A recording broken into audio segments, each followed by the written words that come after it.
change to happen in your life, you got to do the hard things sometimes. I'm telling you, Abraham, God made him a promise. We're still talking about it 4,000 years later.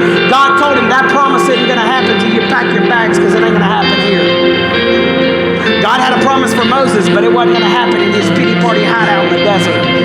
God's promise for Moses was to lead his people out of Egypt. He couldn't lead his people out of Egypt in the desert having a pity party for 40 years. And he was 80 years old, and God said, I still got it for you. Ruth didn't find her Boaz in the bed.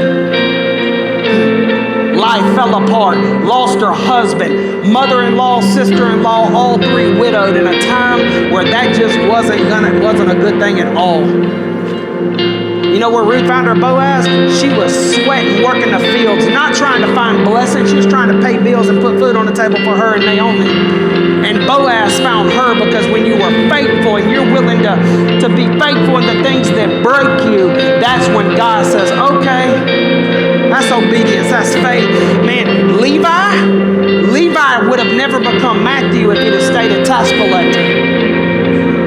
Jesus said 2 words. He said, follow me. Jesus followed him. Guess what? We hear it called Matthew for the rest of the Gospels.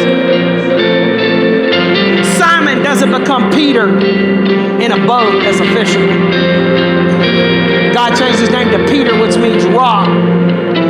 As a fisherman, man, he was good at fishing. But what Jesus called him when he said, Peter, upon this rock, because Peter's name meant rock, he said, I will build my church and the gates of hell won't prevail against it. That rock wouldn't have been Peter if he'd have stayed in the boat.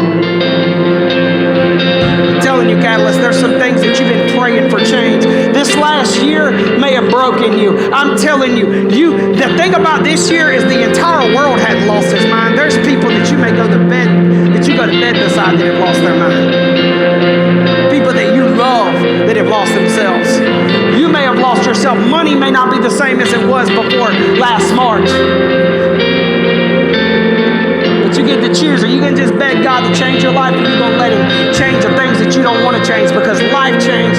You're not going to get a breakthrough. You say, God, here it is. I need to break some things in me first.